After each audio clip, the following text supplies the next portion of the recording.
Good afternoon. Sorry for starting a little bit late, but that means we'll run a few minutes late as well. So hopefully you get a chance to ask some of a Q&A at the end, the last 15 minutes or so. In the meantime, I want to thank you very much for coming, for joining us at Hudson. My name is Lee Smith. I'm a fellow here at Hudson. I want to introduce the rest of the panel. To my immediate right is Ilan Berman, Senior Vice President for the American Foreign Policy Council. Ilan is a faculty member at Missouri State University's Defense and Strategic Studies Department. He's an expert on regional security in the Middle East, Central Asia, and the Russian Federation. To his right is a Hudson colleague, a senior fellow here at Hudson, Hillel Fradkin, where he directs the Center on Islam, Democracy, and the Future of the Muslim World. He is founder and co-editor of Current Trends in Islamist Ideology, the leading journal on contemporary Islamism. And to his right, another Hudson colleague here is Michael Pregent. And Mike, it was Mike's idea to convene this very important and I believe very useful panel. Mike is a former intelligence officer with expertise in the Middle East and North Africa, political and security issues, counterterrorism analysis, stakeholder communications, and strategic planning. We're going to start this panel this afternoon titled Iran's Land Bridge, Countering a Growing Influence in the Middle East. And the way we're going to start that is I believe that Mike is going to show exactly what this looks like, so you'll understand what we're talking about when we're talking about the spread of Iranian influence throughout the region. So, Mike, if you'd like to kick it off, and then we'll have some more comments after Mike's explanation here. Thank you. All right. Yeah. Can you pull up that map? All right. Just want to quickly lay out what the land bridge actually looks like. Hope you can see this. So, I'm going to focus on the Iraq part because that was the part that wasn't in place. It's now in place. The land bridge actually has 3 routes. If you look at the solid green lines, you're actually looking at their preferred route to go into Syria through Al-Tanf or Al-Qaim. All roads lead through Baghdad. The alternate route, of course, goes north through Mosul, Sinjar, into the Rabia checkpoints. So this land route is already set up. The Iranians are able to use this now because they're being protected by Ministry of Interior forces from the Iraqi security forces, also the Iraqi army, and also the Hashd al-Shabi. So this is already set up. These red areas represent traditional areas where we could actually embed and empower resistance to this, meaning the Sunni Awakening, the Sunni Sons of Iraq, traditional Iraqi army units like the 7th Iraqi Army Division that was pretty much responsible for this area here. And up here, of course, you had the 2nd and 3rd Iraqi army divisions that were led by Kurds at the time. So these are traditional areas. And I recently came back from Iraq, three-week little trip, and I talked to Sunni tribal leaders from Ramadi and also from Mosul. And I expected to get a little bit of a revenge factor. They are, at this point, acquiescent. They believe that Iran is the strongest tribe in Iraq at this time, and they're looking for the U.S. to counter that, and we're not. So the land bridge that everybody talks about is actually in position, ready to be used, and is being used now. So we'll leave it at that for now, and we'll pull it up later in the presentation. Mike, thanks very much. It really is important to see what it looks like. And Mike, having been there, knows not just what it looks like, but what it feels like and what's going on there. So thanks very much. Thank you. Ilan, if you'd like to make some introductory remarks. I'd be happy to. And thank you, Lee, and thank you, Mike, and thanks, Hudson, for having me. It's always nice to come talk about this, in particular because I'm firmly convinced that we're in a decisive moment because Iran very clearly is building an insurgent empire. 2 years ago already, Iranian leaders in their speeches and their discussions were talking about the fact that in addition to Tehran, they were in control of 4 capitals in the Middle East. They were in control of Sana'a, Yemen. They were in control of Damascus, Syria, in control of Beirut, Lebanon, and in control increasingly of Baghdad, Iraq. And I think if you fast forward that tape, what you see is that Iran's capabilities, Iran's ability to influence and shape politics in those places is stronger now, 2 years on, than it was back then. But an insurgent empire requires a couple of things. It requires supply lines. And so I'm delighted that sort of Mike was able to provide a visual of sort of what this actually looks like. But for an Iranian capability, capability of moving further and further west into the Levant, requires a sustainable transit route. By the way, we're talking today about the Iranian land bridge, but there's actually two. There's two routes. There's an air bridge also. For those of you that have followed this issue, there is a fairly regular transit and shipment of irregulars into the Syrian theater via Iranian national air carriers like Mahan Air and Iran Air. And this has been documented in a number of places, including in the Weekly Standard, of which you're an editor. But the land route, the land bridge is, I think, more important because it's more permanent. In the event of a conflagration that involves Israel, the U.S.-led coalition, any constellation of forces, it's reasonable to expect that the air bridge is at least going to be temporarily disrupted in the event of hostilities, in the event of aerial strikes.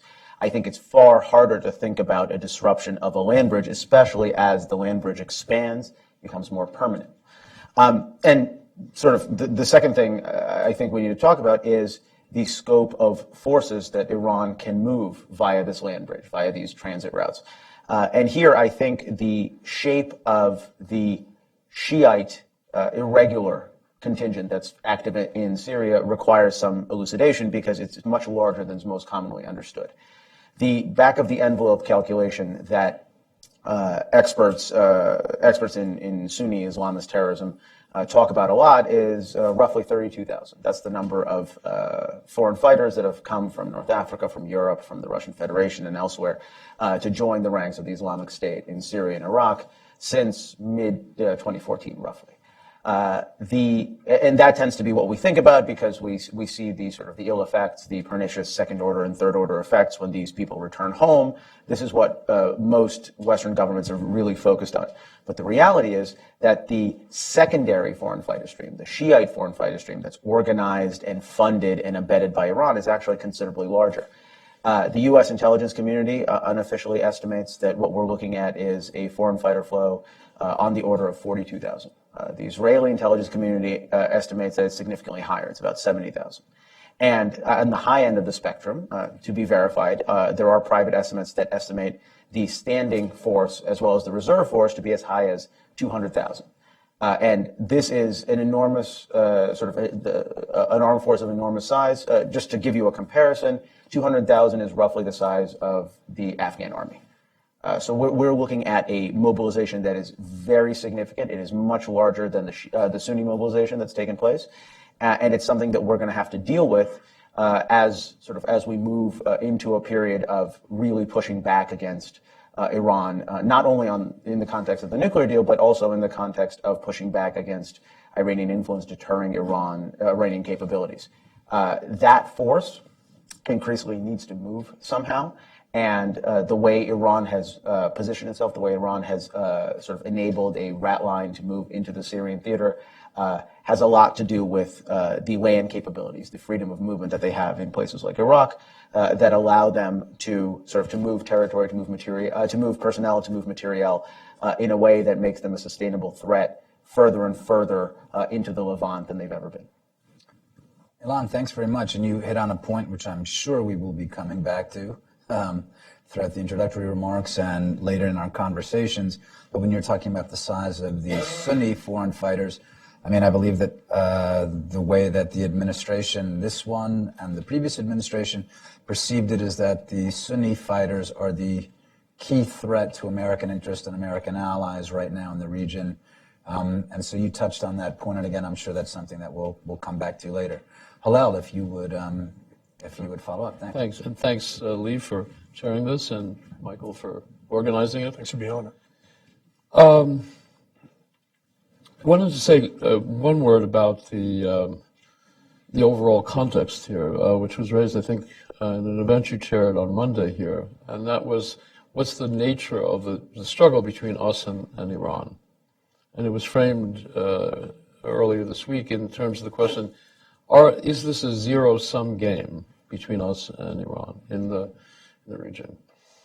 And I wanted to make a couple of observations about this. Of course, there's the question of principle, Is it a zero-sum game in principle? And then what are the practical considerations for how it is prosecuted? And one simple point, but I think important to remember, because this is what we're about, is that from the point of view of Iran, this is a zero-sum game. And it's a zero-sum game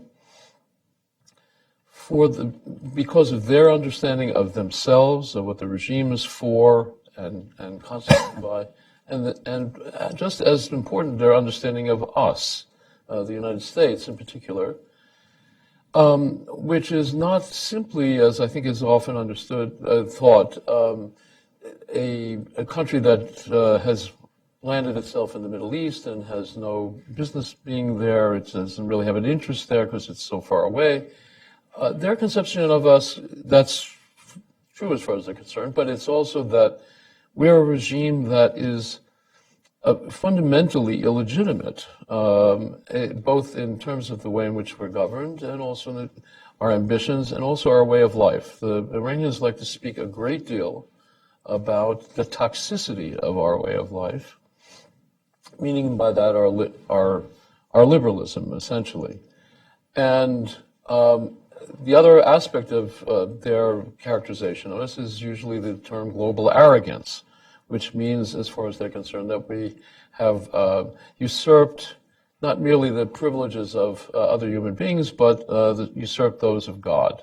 So from their point of view, there is really no quarter that should be given to us if they were in a position to do so. Now, they're also the question then is, though, what does this practically mean for the present in the Middle East? And we've come to focus on the land bridge issue. I have, among other things, I want to make a couple of comments about that, but I also want to ask a couple of questions, both of Michael and of Ilan, which I'll let hang out there, and you can answer them in a minute. On the use of the land bridge itself, what its purpose is, I have the impression that its principal utility to Iran would be in terms of large equipment, tanks, artillery, which can be moved by plane, but is expensive. Bringing in people by plane is obviously much less expensive, and they've been doing a lot of it. They've also had to bring in missiles, artillery, and tanks by plane, but it's what would be different in the circumstances with the land bridges that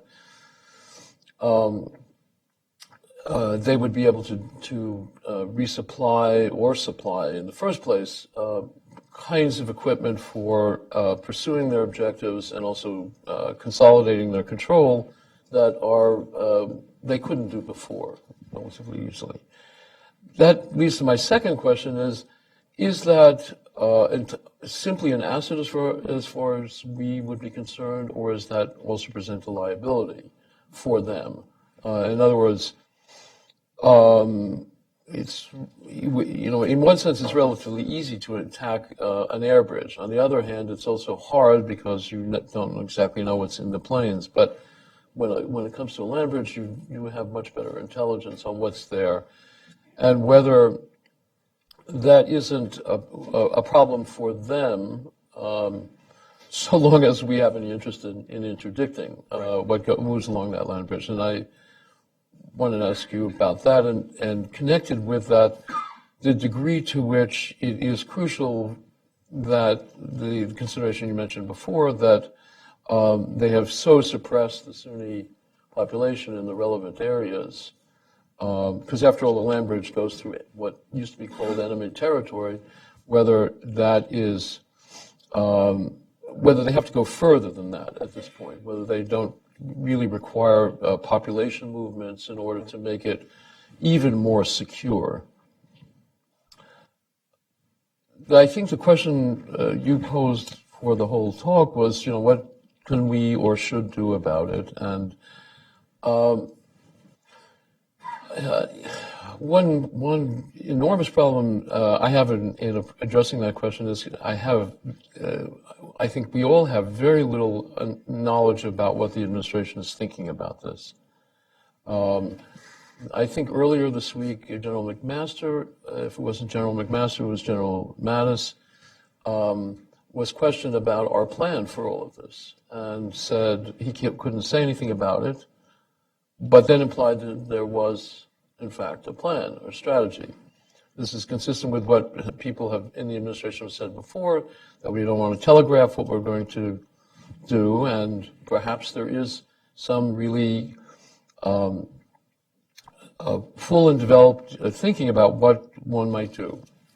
Absent knowing what that is, I think all I can observe at this point are two things. One is, again, I refer to the earlier discussion this week. It seemed to me that there were proposed in that discussion two possible ways of interdicting this land bridge by the speakers, by my colleagues, our colleagues, Michael Durant and Peter Rao. One involved essentially establishing a substantial base east of the Euphrates, maybe east of Deir ez-Zor, but maybe a little bit further south in Mayadin or other places along the river, which would be effectively a base from which to block or threaten anyway the land bridge. The other possibility that was proposed was something that would involve creating a southern front against the land bridge. The southern front being along the Jordanian border and so forth. Can you bring up that map? Just kind of leave it up, I guess. And that was combined, I think, with the suggestion that some of the enforcement, I mean, we do actually, or had troops along that border in a base at Al-Tanf. We also had a base in Zakaf, which the troops there have been withdrawn. So both could be applied, but they looked a little bit like alternatives. And I won't go on much further, but I want to say what were considered to be the advantages of the two possibilities. As far as the base was concerned, a real base, an American base, what was being proposed was a really substantial force, something at least on the order of a brigade, 3,000 to 5,000 men, and all the supporting stuff. The advantage of that approach was partially that we would have a substantial force, and also that we would be able to either not totally rely upon, or we could altogether dispense with the allies we are allied with at the moment, mainly the Syrian Democratic Forces, and which is largely controlled by the YPG. The advantage of the other possibility was the notion that along the southern border was that, well, there are parties there that might have their own interest in interdicting this land bridge, namely Jordan and Israel, and that they might themselves have what were called red lines. Israel has enunciated certain red lines, and that Jordan might have some as well. And that we might be able to count on them as allies in their own interest. They would be acting in their own interest, but in our interest as well, so long as we were prepared to support their notion of their red lines and their actions. I want to say one final word about the first plan. It seems to me to suffer from two problems. One is, first, whether the American public would be supportive of that level of commitment now, for a whole variety of reasons, which actually I don't have to explain to anyone in this audience, and probably any audience, period, given the experience of the last 15 to 16 years. The other problem with it, which came up in the discussion, was that this proposal was supposed to have an additional benefit, and that was to provide for a full alliance, a regional Sunni alliance against Iran. That would include and be especially dependent upon an alliance with the involvement of Turkey. That the Turks are, we need to have them, and we can have them, but in order to have them, we need to get rid of the Kurds, especially the Syrian Kurds. I think that just doesn't make any sense whatsoever at this point. It seems to me obvious that at this point that under the current government of President Erdogan, there are a couple of assumptions that were made that somehow Turkey is very interested in opposing Iran, and that it doesn't see its interests conjoined with Iran. I think that's dubious, given the fact that this current regime is an Islamist regime and has already indicated many times that it shares a certain amount of perspectives and interests with Iran. But the second thing is the unreliability of Turkey under this government. To have an ally means, in these circumstances where the fight is really a mortal one, means to be able to rely on their goodwill and rely on their capacity. And it seems to me that neither is obvious in the case of Turkey at this point. And I could elaborate on that, but I think I'm a little over my time. I only want to mention one sort of proof of this, of this week. There was an American Christian pastor who has been under arrest for something like 15 months. He lived in Turkey forever and ever, was never considered to be a problem. He was arrested 15 months ago and charged with being a member of the Gulen network. I'm sure this is completely bogus, and we've been asking for him to be released.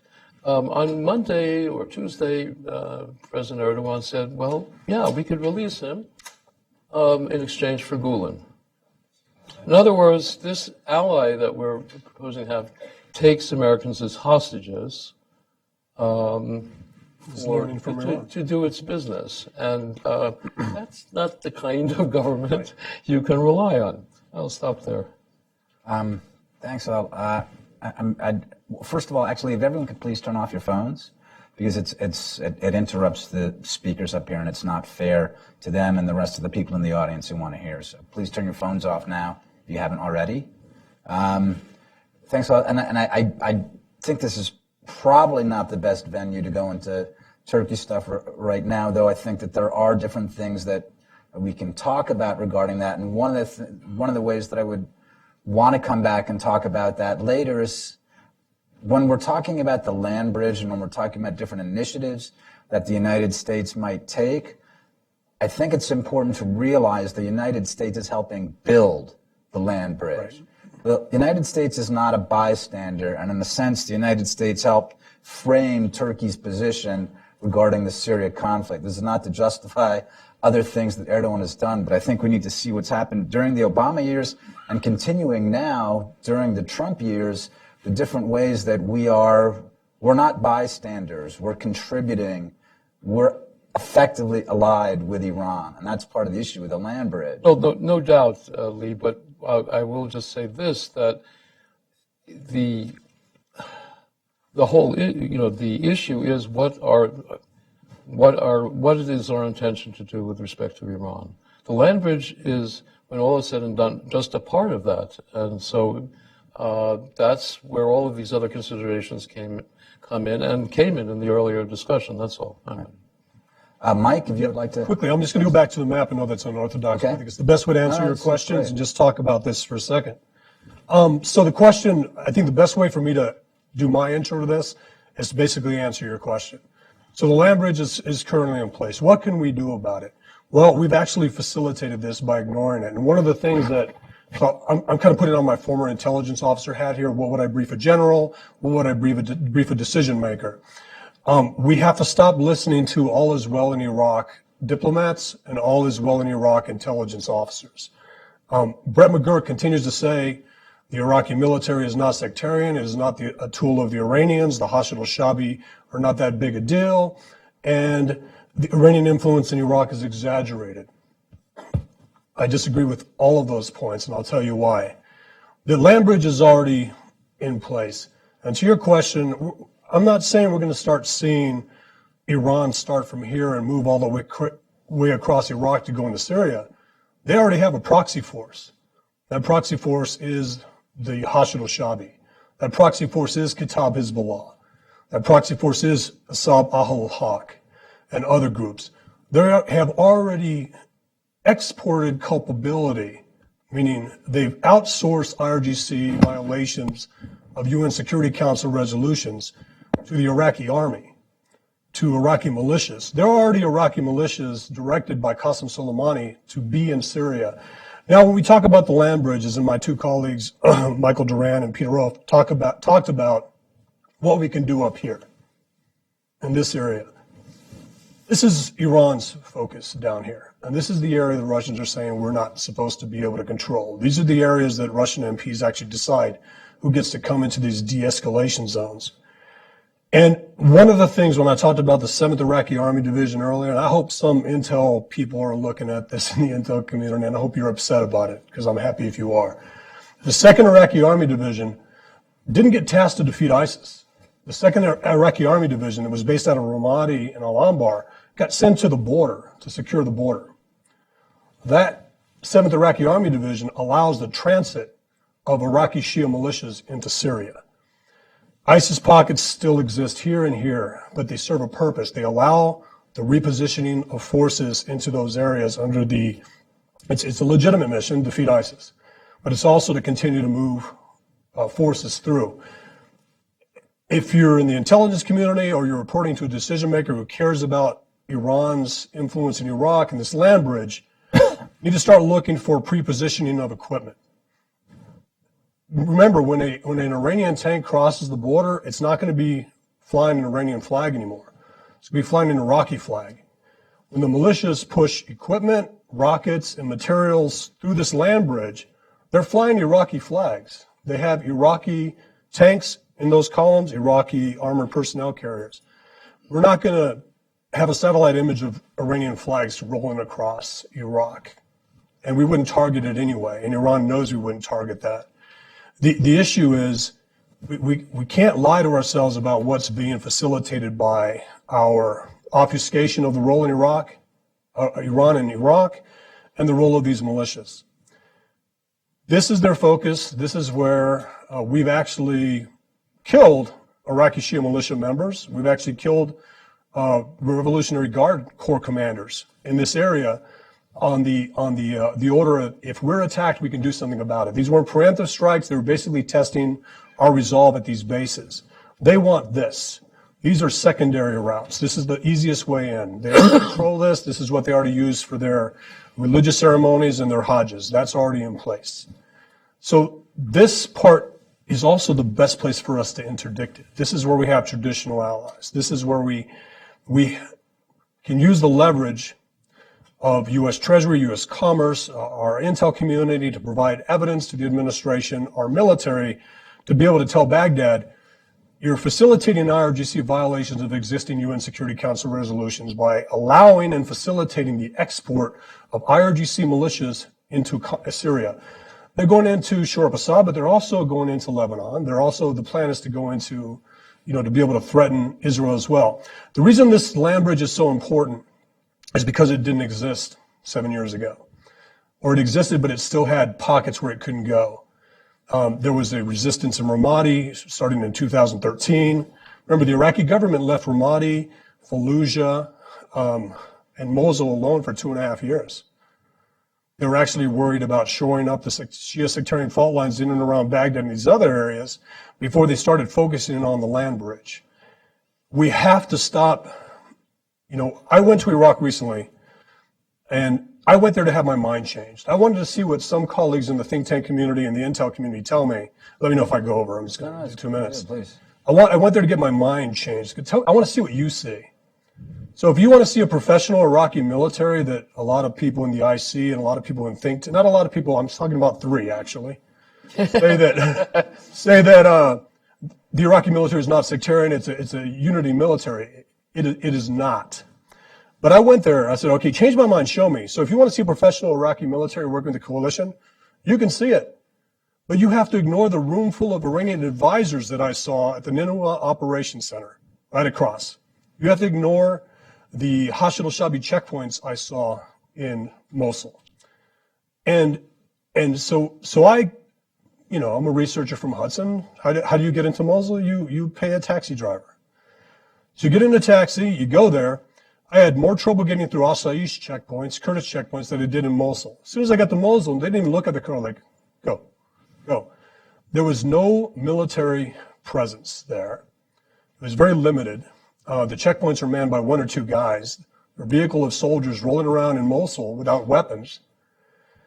And every military-age male I saw in Mosul, and there were probably 50,000 in this one area, all had military haircuts. There is room for security backslide. Something I've said a long time ago is the day after ISIS is the day before ISIS in a lot of cases. A more disenfranchised Sunni population, more distrust of Baghdad. But I expected to find a revenge factor when I went to Iraq, and I didn't see it. I talked to military-age males from Mosul who had had their homes destroyed and were held in detention by the Iraqi security forces and then made their way to refugee camps. They don't want revenge. They want electricity, they want jobs, and they want to go home. But more importantly, they feel abandoned by the United States. They feel abandoned by their government, and they're just exhausted. And it's something I heard in 2007. If you just punish them so bad, you can kill them. And this was from a Maliki general that was in charge of the Baghdad Operations Center. And I think they're there. 80% of Mosul, Ramadi was destroyed during the liberation. A city of 500,000 Iraqis destroyed for, what was it, 2,000 ISIS fighters? Mosul, I went to Mosul, and it's 60% destroyed on the west side. Population of 2.2 million prior to the invasion, 1.6 million prior to the operation started. That city was destroyed for 4,000 to 6,000 ISIS fighters. We haven't done that kind of military operation since World War II. The United States military, our academies, our war colleges not teach that that's how you defeat terrorism, by destroying a city and exiting the population. So we see a strategy. They exited the population for a reason. To answer your question briefly, the land bridge is there. They're going to start pre-positioning equipment there. And I think they're going to outsource the tanks and the equipment to the Iraqi military, because the Iraqi military is going to have American equipment. That American equipment is going to be flying Iraqi flags, and we're not going to target it. And once again, it gets in here, the flag will change, or it'll stay Iraqi. But this is imposition. What can we do about it? If I was an intelligence advisor to Qasem Soleimani, I would say, we're good to go. They're not going to do anything about this. We're good to go with Iraq. Iraq is secure. Syria is secure because the Americans are focused up here. They're not focused here. And the whole design is to be able to somehow have a logistical and operational network capable of resupplying proxies to eventually threaten Israel and disrupt the Levant. And I'll stop there. No, can you stay up? Yeah, sure. No, it's I thought you were like, right. No, it's very interesting. Let me ask a question before we start speaking. As Hillel was referring to a zero-sum game, isn't part of the purpose of the land bridge? I mean, it's a game board just to take up more space. So whenever the administration says, well, we're going to start pushing back against Iran eventually, as soon as ISIS is finished, well, as our friend and colleague Tony Bedran has pointed out, my question is, from where? Especially if the Iranians are starting to push up against the borders of American allies. Where is this? And Hillel was also referring to the idea that there may not be a strategy to push back on Iran. So I guess if you could... Yeah, I'd love to. Or not. How does this happen? So I would love to have 2007 McMaster talk to National Security Council advisor, or McMaster. I worked for McMaster in 2007, and our goal was to gauge the level of Iranian influence in the security and intelligence apparatus. And we brought General Petraeus an alarming report. And we basically saw the Shiification of the Iraqi security forces and the intelligence services. What this administration now is hearing from from the intelligence community and from two guys from two different think tanks that I won't mention, is that we can use the Iraqi army to stop this. We can use the Iraqi military to stop the land bridge. We cannot. We don't have leverage with Baghdad like we think we do. The Iraqi army now, if you look at the Ministry of Interior, it's border controlled. And these same individuals are actually telling the administration that Iran's premier lieutenant, Hadi al-Amri of the Badr Corps, who leads the Hashd al-Shabi, could be a good prime minister candidate for Iraq. And to those of us... Who said this?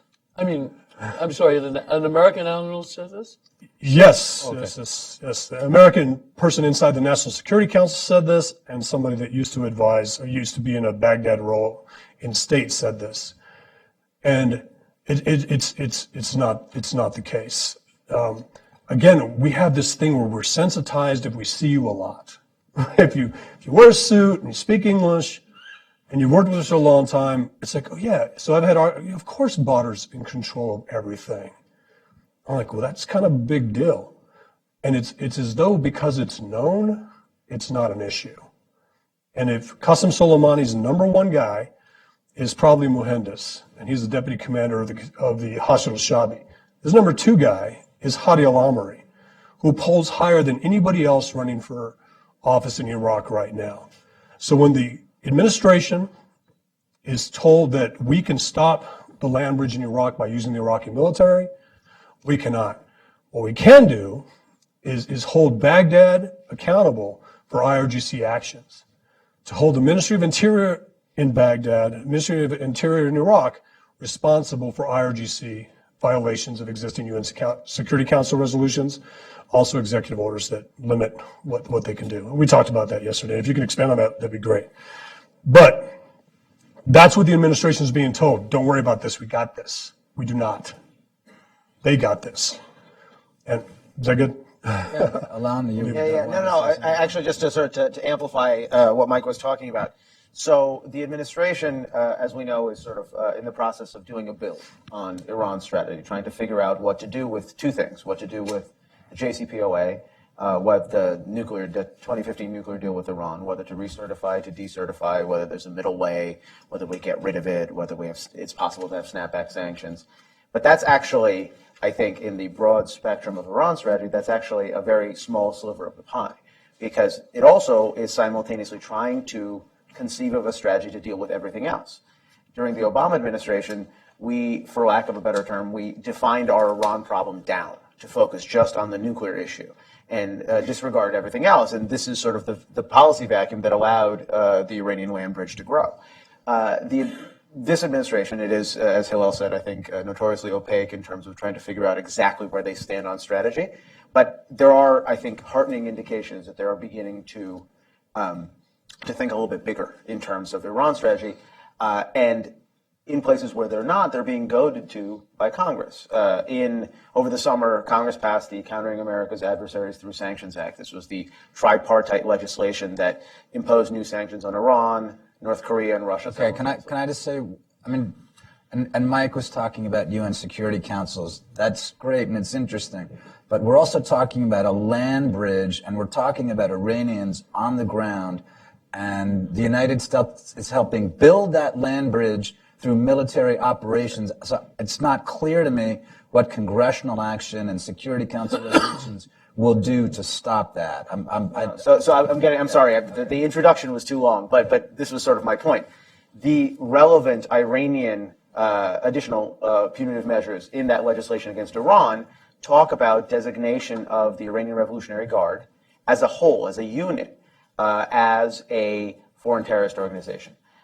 This is sort of a legal term of art, whether it's designated through executive order or through the State Department under 1996 legislation. But for our purposes, suffice to say, there is a signal from Congress that is telling the administration to define the IRGC more broadly as an illicit actor. And this creates an opportunity for the White House to begin to think a little bit more strategically about precisely what Mike is talking about whether we need to change rules of engagement, whether Iranian-supported irregulars and organized groupings like the Hashem al-Shabi, parts of the Hashem al-Shabi, are now off limits. Should they still be off limits? This is something that the administration needs to work through, but this is, I think, very important context for them to have as they begin going into deliberations, because it will shape how they define the IRGC problem set. And just real quick to your question, they're being told not to worry about it in Iraq.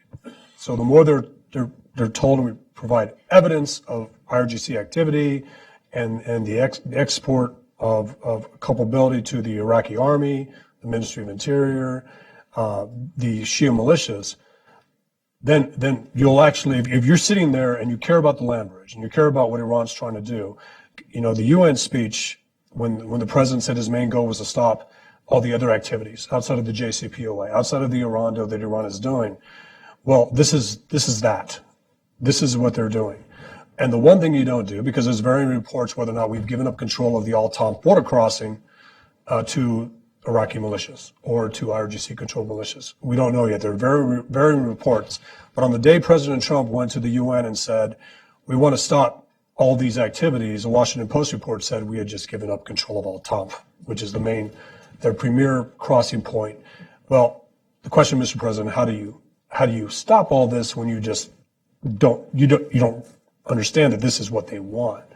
And it's just a question. So my concern is that the voices in Iraq, the American voices in Iraq that are talking to the Iraqi government are giving Secretary Mattis and the NSC a sense of comfort in that we can use the Iraqi army to stop this when we can't. Well, were you gonna? Yeah, well, first I wanted to be clear that I understood one thing you said, which is that the notion that we're helping them build a land bridge. But by that, I presume you primarily mean that in taking out the Islamic State, we're opening up the territory for them to take over, and accommodating them in some other ways through the agreements we reach with the Russians and so forth. Okay, so I just wanted to be clear about that.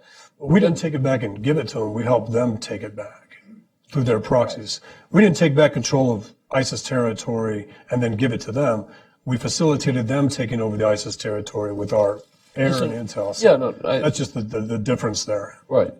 The second question is, the second thing I wanted to do is reiterate your question, which is, so exactly from where does one obstruct this? You mentioned the notion of holding the Baghdad government accountable.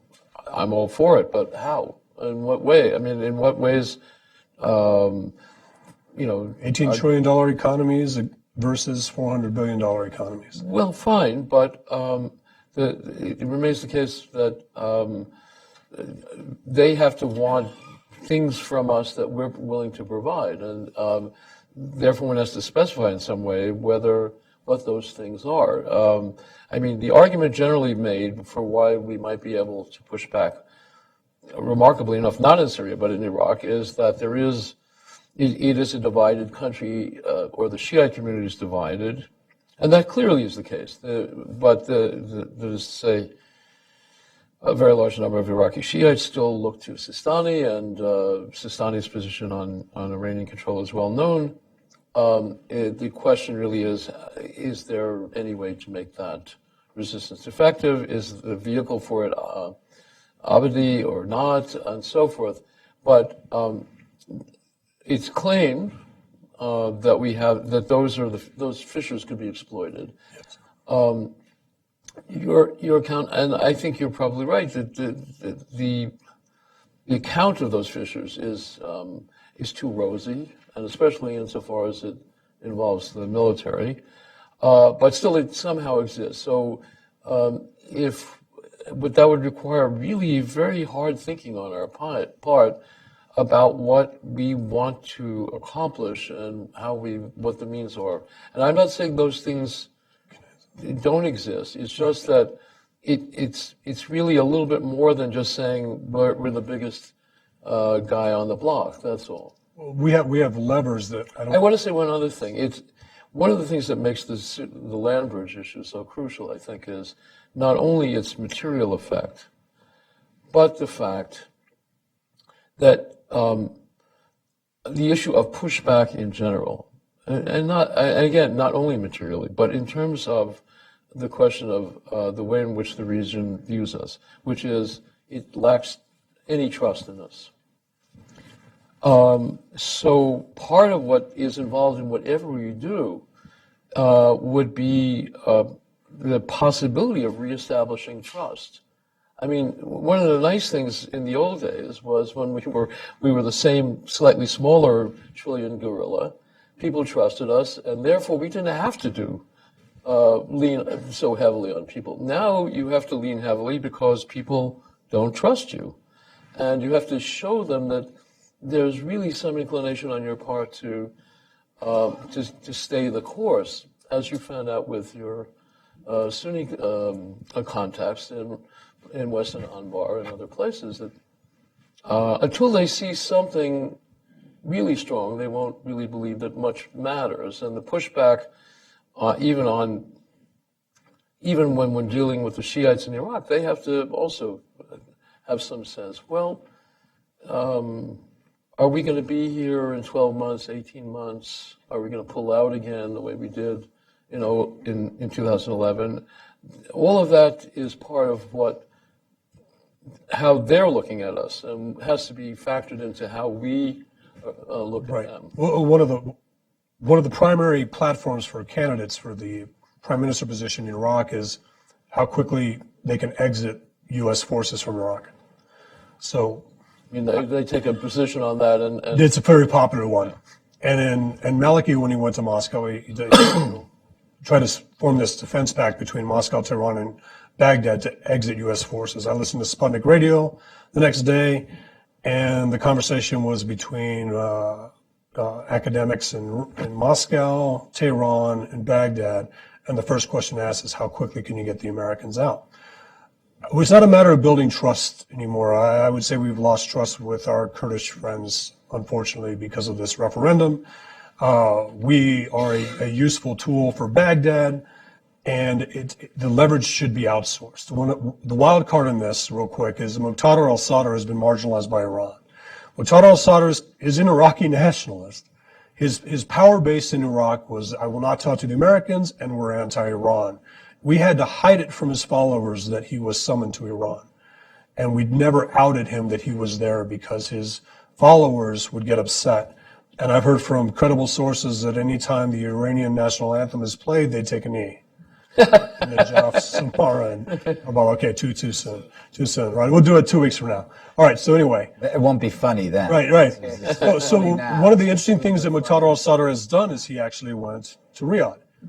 And he talked to the man in power right now. And MBS, how can we help? So Muqtada al-Sadr has invited the Saudis into traditionally Iran-held areas, such as Najaf, Samara, and Karbala. That's a good way to offset these things. So I would say we shelved the building trust with Iraq, because I think that nobody trusts us anymore. We ebb and flow. We have no consistent strategic strategy. We've abandoned the Sons of Iraq, the Awakening. We helped a proxy force, Qasem Soleimani proxy force, destroy Sunni cities, not completely destroy, but destroy morale, destroy the need to push back, destroy trust. I guess that's the most important thing.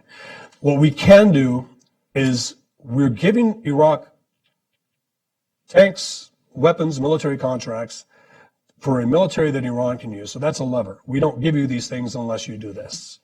okay, that's a lever. And I'll defer to you on what we can do to Baghdad with those other things. But I think what Muqtada al-Sadr has done is great. And if you look at the map again, those red shaded areas going through Ramadi, those Sunni tribes have reached out to Muqtada al-Sadr, looking at him as one of the few Iraqi nationalists to help us out. In a way, we shouldn't empower him because he'll lose credibility. We shouldn't we'll cut his legs off if we say we're working with him. That doesn't happen if the Saudis are working with him. That doesn't happen if the Jordanians and the Egyptians and other Sunni regional allies are working with him. I would advise our Kurdish friends to reach out to Muqtada al-Sadr as well in a lot of these ways and voice your grievances, and that we want to say in this country, and we're tired of Iran dictating who the prime minister is. So we have levers. We're just not attaching anything to those, and we're not calling them levers. There's too much of this everything is great. The two guys that had the ear of the administration say there's a rule of law in Iraq, and I have a line and block chart here that says this is what the Iraqi military looks like. They're not going out and talking to people. They don't ask who's populating the ranks. And they've sensitized and normalized Iran's premier proxy in Iraq, and that's the Badr Corps. And if you're saying, yeah, we get it, that's exactly what they want you to think. That's exactly where they want you. That Badr is the vehicle we can use. And yeah, we picked Badr early on because Badr was anti-Saddam. Badr wore suits, spoke English, and would talk to Americans. And that's exactly what they were built for, to engage with the West, to be able to do these things. And we not only facilitated the land bridge, this land bridge by obfuscating the role of Iran, we actually helped the Iranian takeover of Iraq in a lot of ways. Well, that's Ilan wants to say something, but Yeah, I'm sorry. struck by you talking about gaining trust, and it strikes me that from a certain perspective, and not a very refined perspective, but you can see that that the United States has been on a 14-year campaign against the Sunnis in Iraq. So when we're talking about trust, it's not just, why don't you turn your weapons around just for a little bit on the other guys?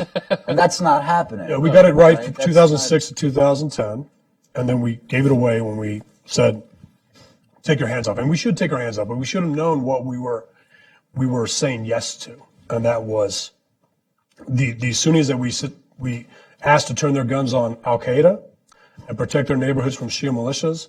We're targeted by Baghdad. We're targeted by Iran. We're targeted by ISIS. We're targeted again by Baghdad. We're targeted again by Shia militias. And they don't trust us. But the one place that they are is they're exhausted. Well, I think that, but I just want to reinforce your point, is so far we have taken no step that's anti-Shiite, and that's, unless they're, I mean, I don't mean Shiite in general, but Iranian Shiite. And unless that happens, then there's no change, as we now say in the narrative, and so the conviction remains. No, I think that's actually the perfect segue. So my big takeaway and sort of my big point from all this is just sort of to put emphasis on what Mike is talking about is the grand context that we're talking about here is that the United States does not have an anti-ISIS strategy that does not advantage Iran. Right? Every plan that we have ends up with an end state that advantages Iran. The same is true for how we are conceiving politically of Iraq, the end state in Iraq.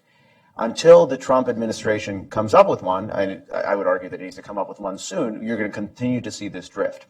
And you're also going to continue to see a growing willingness on the part of the White House to countenance alternative outcomes. If you don't stand for something, you fall for everything. So the longer we don't have a vision for how we want Syria to play out, the more amenable we're going to be when people come to us, like the Russians come to us, and say, here's how we want the political constellation in Syria to look. And from the Russian perspective, and this is something I work on a little bit, I think it's a fallacy to assume that the Russians are in charge in Syria. The Russians are not in charge in Syria. Russia's planning for a long-term presence in the west of the country, in Tartus in the south and Latakia in the north, is entirely dependent upon Iran's largesse. Iran has articulated a long-term stabilization strategy for Syria that envisions them staying there on an open-ended level. The Russians have not, which means that sooner or later, probably sooner, the Russians are going to have to at least accommodate Iranian interests in and a vision for the end state of Syria. And that means that this idea that the administration has, which is that we're going to create a condominium with the Russians, I think this is still very viable and it's still being discussed. We need to understand that the moral hazard that's involved with that is that we're also creating a condominium with the Iranians. Let me use that as something that you raised in your introductory remarks when you were talking about the Sunni foreign fighters. Why? And I'll give you all an opportunity to, if you like, to answer this question. Why is it that the United States decided to target the Sunni foreign fighters instead of the Shia foreign fighters? Why has the preference been? And again, I would go back even 2003 when the Bush administration, if they didn't know, we saw very clearly what happened. The advantage would be tilted, at least on behalf of the Shia community, if not necessarily the Iranians, as many people were telling us at the times, but that's what happened. So why do we continue to point our weapons at Sunnis in Iraq and in Syria as well? Why does this happen? Mike, do you want to? Sure. Well, we started seeing a change. I was in Baghdad in 2009, and we started releasing really bad Shia militia members of AAH and Kitab Hezbollah at the request of the Prime Minister and through intelligence reports, really at the request of Qasem Soleimani. And we figured none of this is going to happen. We're not going to release these guys. These guys have actually killed Americans.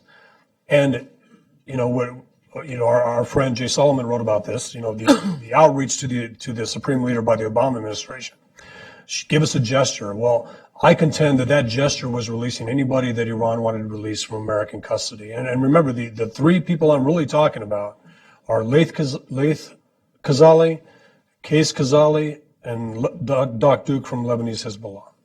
All three with American blood on their hands, all three responsible for implementing a Qasem Soleimani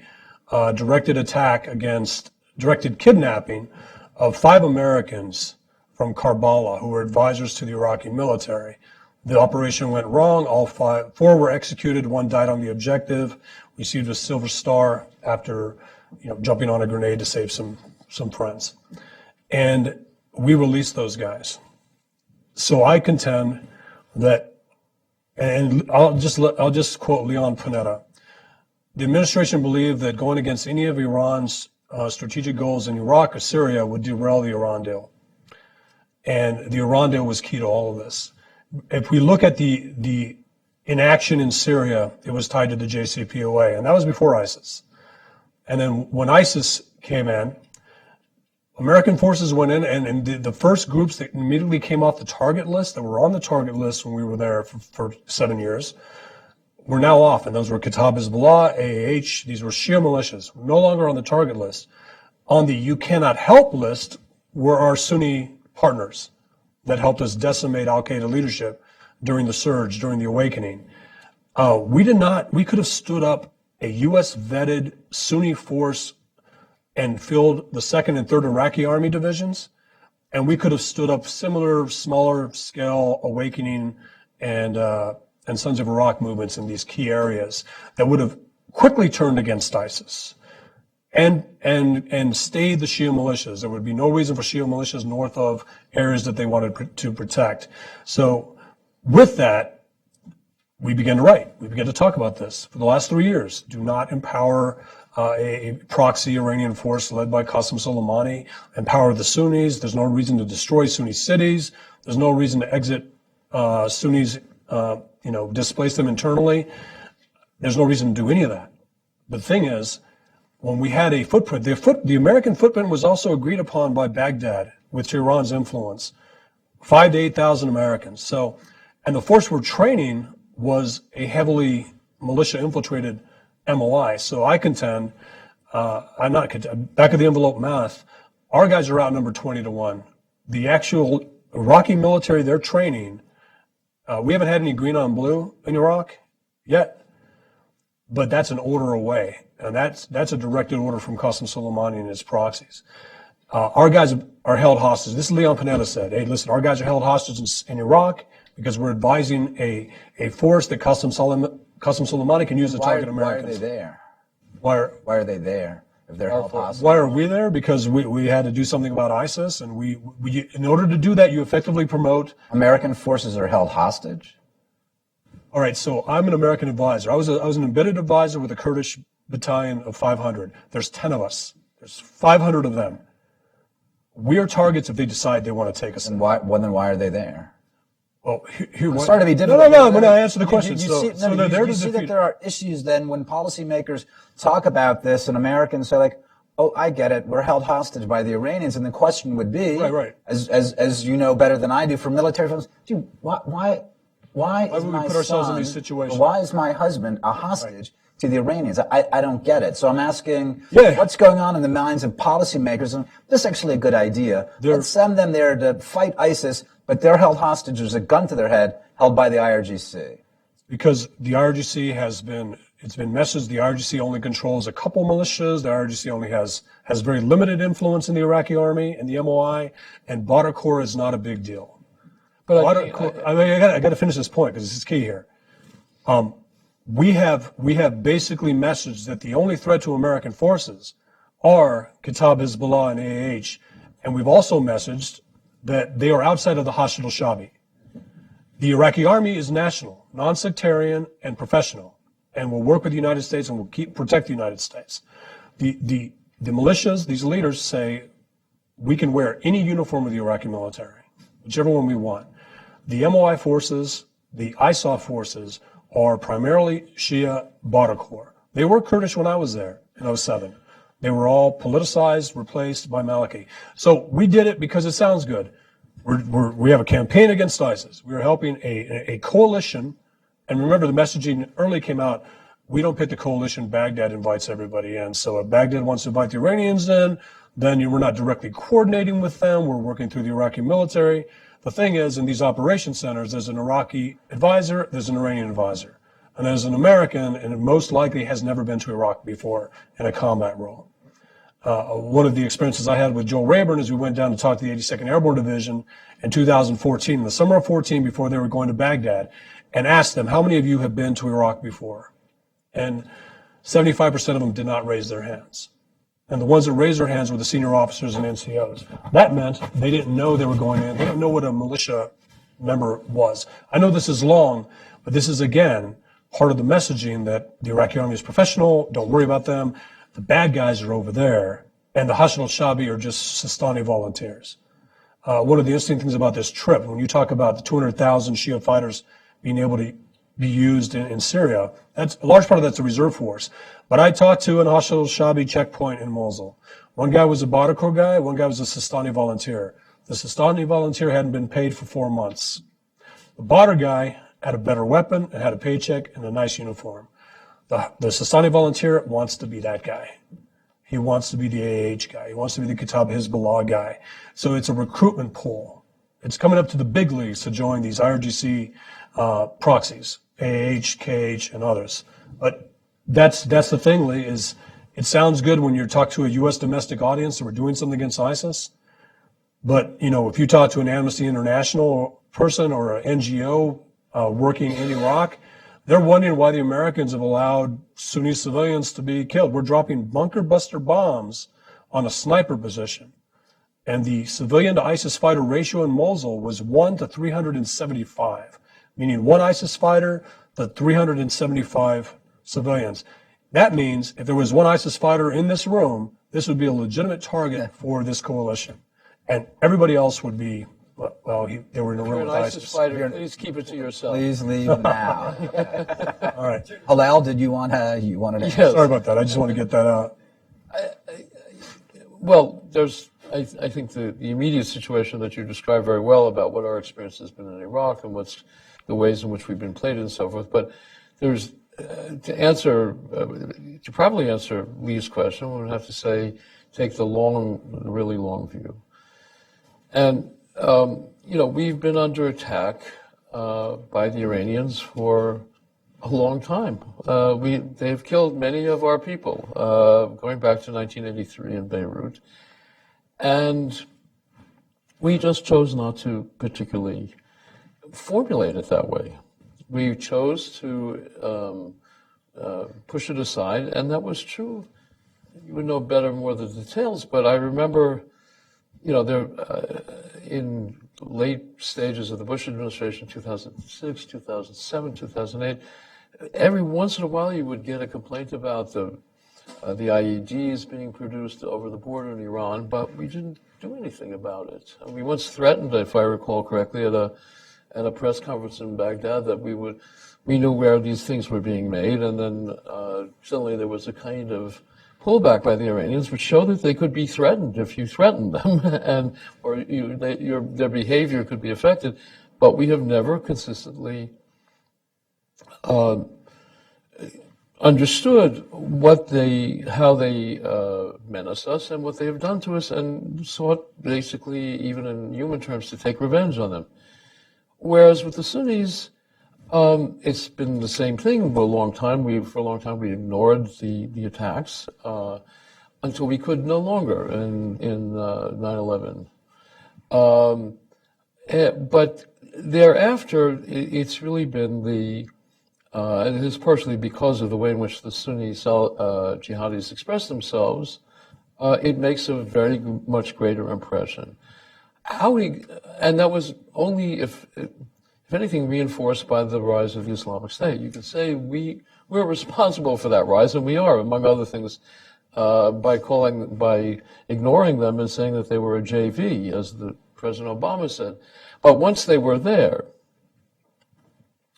and the way in which they operated, whether rightly or wrongly, solicited a response from us. And that's what got us into this. And it also had to do, I think some of these things are, sometimes accidents. Had they not gone after the Yazidis, I'm not sure we would have, the previous administration would have gone to war against them. But the Yazidis seemed a special case. It was truly genocidal, a word that's misused. And that sort of impelled us forward. But otherwise, we might, cynical, hard-headed people might have said, okay, well, now there's pushback against the Iranians from a different quarter. Why not let it go forward? But that didn't happen. Ilan? Yeah, no, just very quickly. I would actually sort of attribute this failure to identify and also the failure to act to essentially three things. First of all, Mike mentioned in passing the JCPOA. I think that's not an ancillary argument. That's actually a central argument. The Obama administration, particularly when it was in the throes of negotiating this, made very concerted efforts not to highlight Iranian bad behavior that was different from the things they were negotiating on, under the impression that it would spike the deal. It would create circumstances where the Iranians would walk away. There was a systematic downgrading of our concerns on non-nuclear issues. Mm-hmm. The second is that the last administration didn't, and this administration still does not, have a Syria strategy. And as I said, it makes us amenable to alternative outcomes in Syria, including those that might be advantageous to the Russians, to the Iranians. We don't have a settled idea about how we want Syria to end up, and as a result, we're flexible. And the third, and I think this goes to Iranian political culture, is that you've seen over the last several years a marked change in the way Iranians, not the way Iranians behave, but the way Iranians talk about what they're doing, about this insurgent empire that they're building. Mahmoud Ahmadinejad was, I think, a very useful personality for American political purposes because he was plain spoken in his radicalism. He said exactly what he was going to do in a way that we couldn't ignore. The current leadership is no less radical, right? That has to be emphasized. It's no less radical. It is just more urbane. And as a result, they don't talk much about the fact that they are creating this expeditionary force in Syria where they're leveraging Pakistani Shiites and Yemeni Shiites and Afghan Shiites. They don't talk about the fact that they are systematically subverting Iraqi politics. It doesn't mean it's not happening, but they're just not as plain spoken about it. And as a result, if we don't have a strategy, a countervailing strategy, it's easier to ignore. I guess I would say it's a point that Hillel brought up before about the not being clear that whether or not the administration has a serious strategy. I mean, I think they may have. I'm not saying they don't. I think we're seeing it. I think we're seeing what it is. Well, it's hard. Maybe by default, and I would say, no, Ilan, I think the Obama administration had a very clear Syria policy. Absolutely. When we're talking about a Syria strategy, like, how do we turn this to U.S. interest? I think that they had a very clear idea about that. Absolutely. And it had to do, President Obama said this again and again, to do with respecting Iranian equities. The Russians came in. I think it was very clear. They had a very clear Syria strategy. And I think we are seeing it play out right now. When are they going to have to adjust, Mike, to salvage? Maybe they believe, as the Obama administration did, that no, this is actually in the U.S. interest. We will deal with the Iranians. And just when Hillel was talking about, it going back a way, it struck me. You can look and you can go back, and it was like, every administration going back to Reagan is trying to make some sort of accommodation with the Iranians. And that's true. But there are other things as well. There are other American political institutions, bureaucracies, including the Pentagon, including the State Department.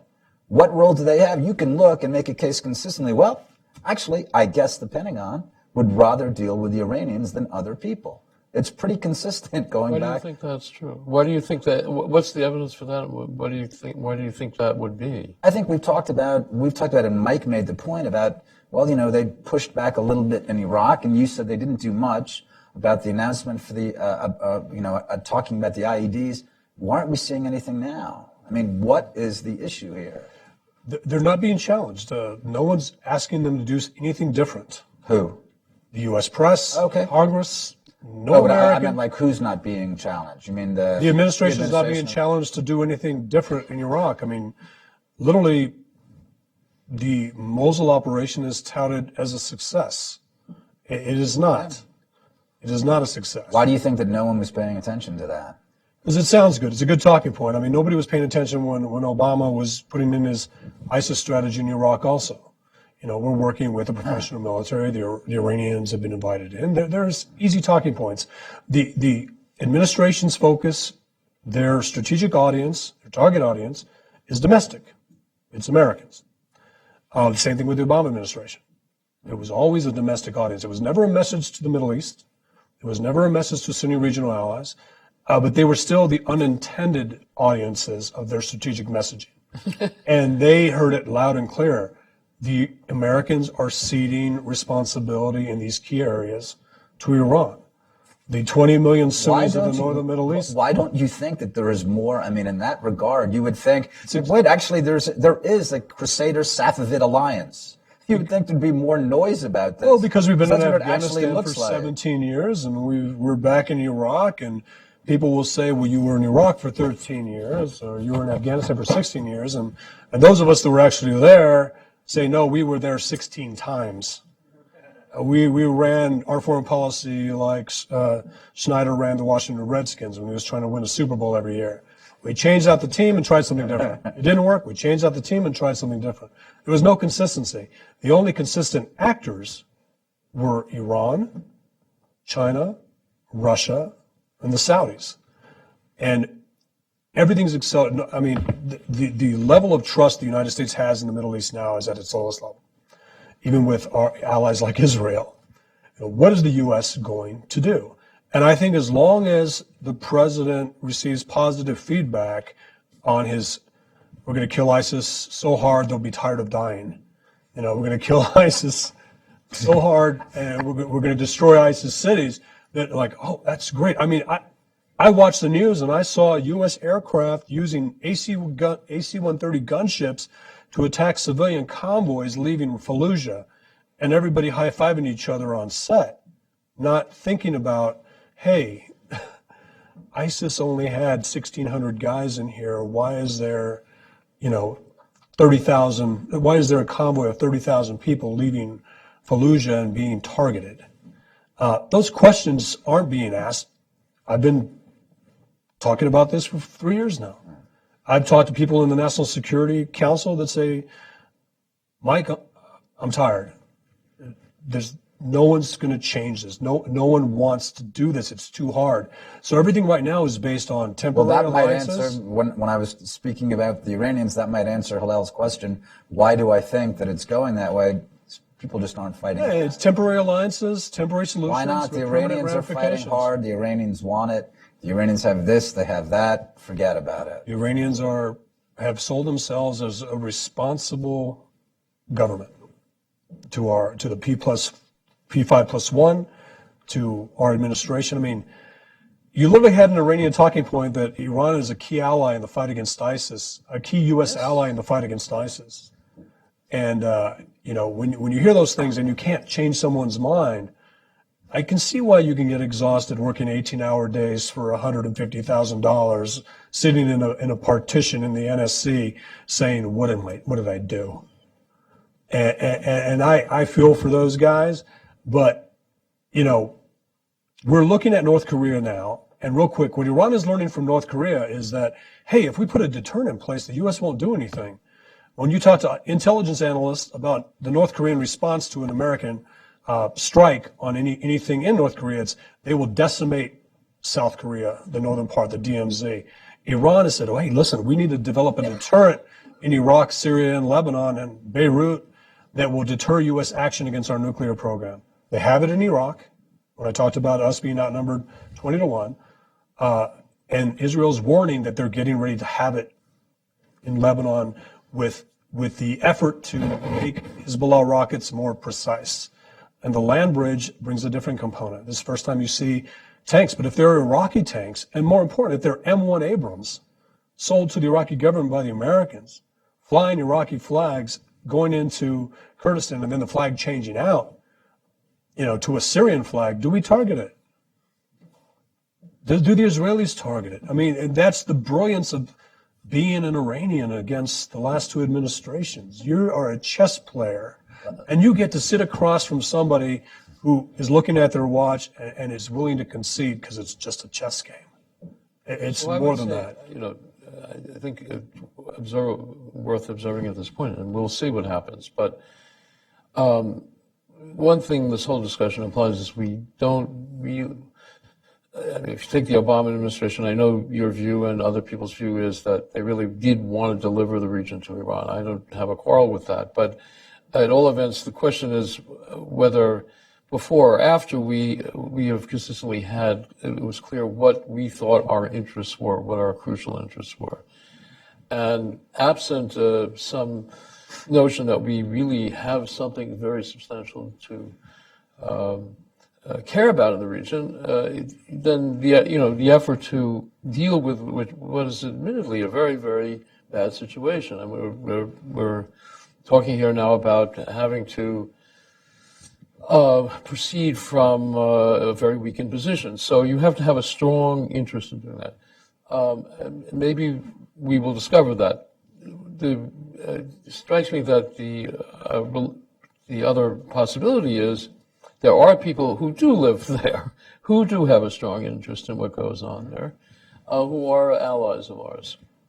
Right. In the Syrian case, most obviously, Jordan and Israel.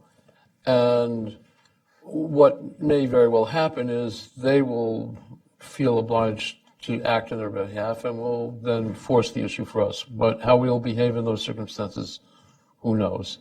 The same thing would be true in the Gulf, where with the Saudis and others. So it may be that and as often as not, our strategies and policies do result from, in an ad hoc way, from what other people do. Going forward, it may be that the issue will be forced on us and we'll decide then. But it seems to me the other possibility is that there's a big think going on that says we really do care about this region. Because it really affects our vital national security interests in a very, very big way, and therefore we need to have a strategy that deals with our single greatest adversary, which is Iran. Inshallah. I'm just going to open it up. Gentlemen right here, if you just hold on and wait for the microphone. Thanks, and please identify yourself. Peter Humphrey, Intel analyst and a former diplomat. We have this assumption that because Alawi are derived from Shia, that they are in fact the same thing. That who? That if the Alawi are historically derived from Shia, that they are somewhat the same thing. In fact, a normal Shia will look at Alawi the way a Lutheran would look at snake eaters. I mean, they're both Protestants, but there's no natural love here between these two groups. And in fact, there's no love for al-Assad, who hasn't prayed 5 times a day his entire life. Iran's purpose, its top purpose, perhaps its only purpose, is to amass forces along the Israeli border. There's a reason it's called the Al-Quds Force, the Jerusalem Force. They want to get people in Western Syria. They want to establish signals intelligence bases. They want to establish. Would you ask that as a question, please? The question is, realizing that, don't you want to go to Iraq and say, when the time comes for the equipment surge across the Iranian-Iraq border along this corridor to support those forces along Golan, will the Iraq army be there to stop it? And failing that, do you want to go to the Sunni tribes and say, if the government doesn't do it, will you do it? And failing that, do we have a strategy to bomb and strafe these forces when they're in eastern Syria? I would just say we're expecting the forces to be flying Iranian flags, and they won't be. And so the Iraqi army, like I said, I don't want to repeat what I said, the Iraqi army is not going to stop it. The Sunni tribes, Baghdad's going to not allow us to arm the Sunni tribes, just like they didn't allow us to directly arm the Kurds. Now, when I say allow us, that we don't have to listen to that. You know, we can do things.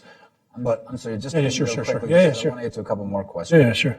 Are you okay with it? Yeah. Yeah, I'm glad you're looking at this. You got all the right indicators. It's just tell everybody in the intel community that, you know, these types of things, especially with you looking at this.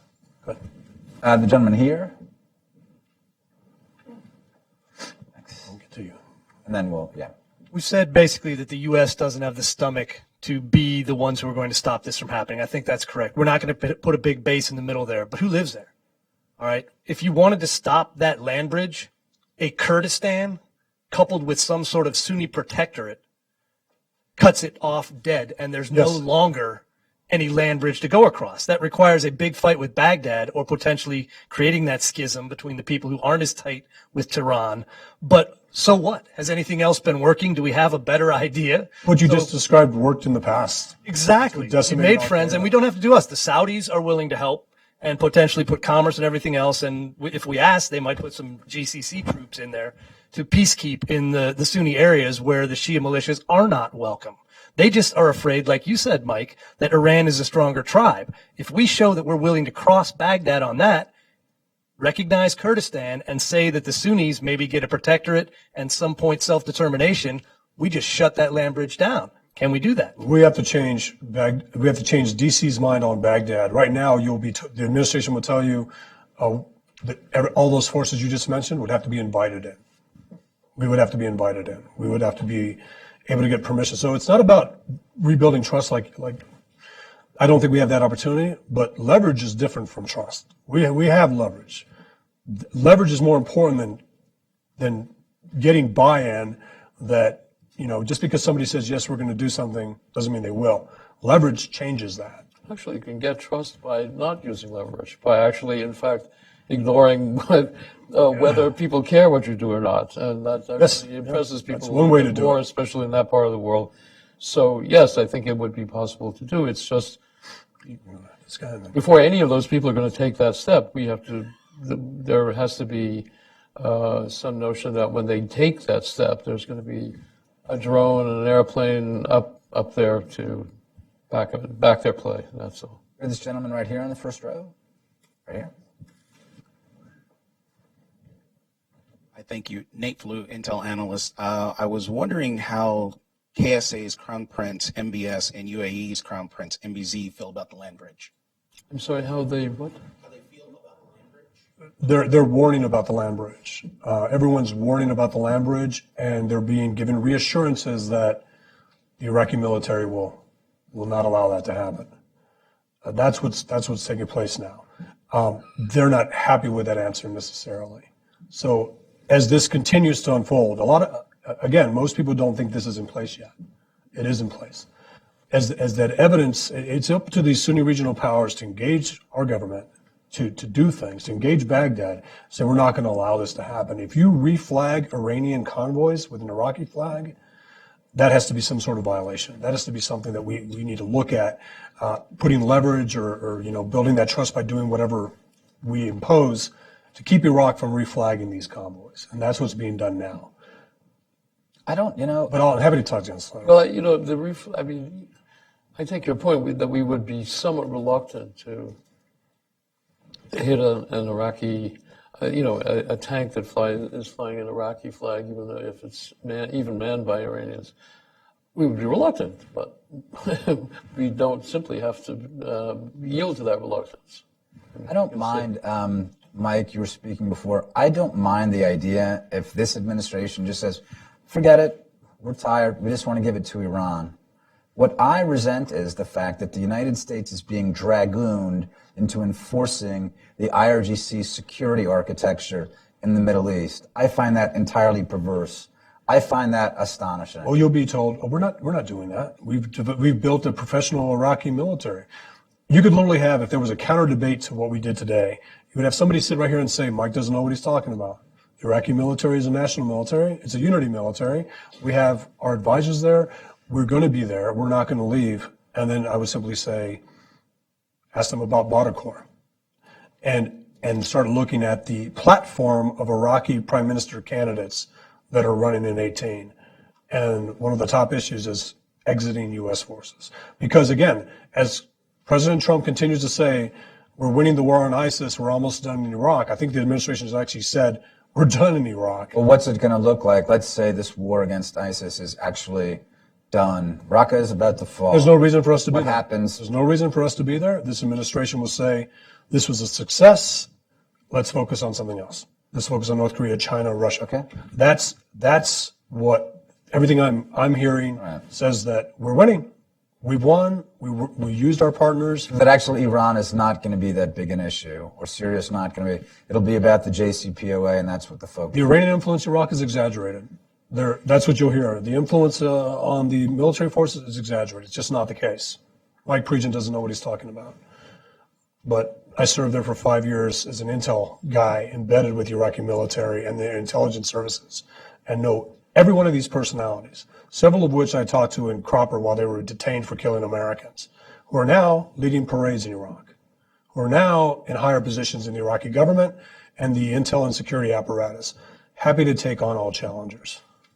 We're going to have one more question, I believe, this gentleman right here. Thank you. Thank you very much. Rahim Rashidi from Kurdistan TV. Do you think that Kurdistan's independence should be a reason to push back Iran and Iranian influence in the region? And how do you describe those pictures? This is not Lebanon. This is not Tehran. This is Basra. Right. Yes. Now, Okay. Real quick. Can you say what you mean about Okay. Kurdistan? Whether I didn't quite. Kurdistan's independence should be a reason, a chance to push back Iranian I see. The support for that would be. Yeah, but this is about this, and we'll talk about that. But I do believe supporting the Kurds is a lever on Baghdad. The one thing we haven't done, we basically, and even Ambassador Crocker, who was there with General Petraeus at the time, has said that we basically have given Baghdad permission to be very tough on Kurdistan by our anti-Kurdish referendum position, which 2 years ago wouldn't have been this strong. A year ago wouldn't have been this strong. So I think the Kurdish referendum is a lever. It's a way to say if we support the Kurds, then Baghdad has to change its calculus. Ankara has to change its calculus. Tehran has to change it. So it's a lever. But we have time for another question since we started late. Or do you guys want to answer this? I'm sorry. I'm talking too much here. Okay, you want one more? Gentleman right here. Ahmad Hashimi from Iran. So I was wondering, what is your stance on the Sunni structure in Iraq, something similar to Kurdistan, because everyone is excited about what's going on in Kurdistan. But my personal experience shows that they are the most progressive, the Sunni Arabs, the most urbanized, the most secular people. But everyone is targeting them, including the panelists here. So they are to blame for everything. And Iranian government, the Sunni. So is there any plan? Do you have any idea that we can counter this, and we create an atmosphere that they can feel better to pursue their rights, not using violence? Well, that's the one thing that is so concerning. The 20 million Sunnis of the northern Middle East have been ignored since the issue in Syria started. These were people that we asked to do very difficult things during the surge, during the awakening. And I've said this many times, but one tribal leader and a group of tribal leaders met with one of the Americans that helped set up the awakening. And usually that man met him with hugs and kisses. Instead, he took out a bunch of military coins given to him by American commanders and threw them at his feet and said, you betrayed us. You left us to die. You left us to reprisal attacks. The Sunnis were always waiting for the American strategy in Iraq to change. The Sunnis were waiting for the American strategy in Syria to change. They saw what we did during the awakening and the surge. We did not do any of that. The Sunnis are right not to trust us, not to trust Baghdad, and to look somewhere. And I say they look at what the KRG is doing and support it to get leverage, not to break away, but to support it. And the UN needs to look at, I don't know, how is it that there's not a Sunni Lives Matter campaign? And you've had 500,000 Sunnis killed in this conflict. And you mentioned the Yazidis Yazidis may have brought us into Iraq, or an American journalist may have brought us into Iraq. It matters when a government, any government, uses its military to punish a civilian population, not especially, but when it's so obviously done for sectarian reasons. Mike, I'm going to let... Sorry about that. Yeah. Go ahead. Yeah, no, just to sort of to second what Mike says, I think that's exactly right. And I actually think that part of the answer to that question is also to have a better understanding as Americans about the dynamics that are in play in Iraqi politics, because the polarized sectarian nature of Iraqi politics is what's actually driving the Sunnis to the margins. And the more you can have a representative polity, the more you can have politicians that don't appear overtly as strongmen, the more recourse there is to bring people back to the middle. And that's something that, that's the dog in policy terms that isn't barking in Washington at the moment. We don't talk about the structure of power in Iraq and whether or not we have agency to change it. We do have agency to change it because by nature of our involvement there, we just have to have an opinion about it. That's going to conclude our panel. Thanks very much for coming. Thank you to Hudson Institute, and thank you and thank you, Mike, Hillel, and Ilan. Thanks. Hey, thanks for being.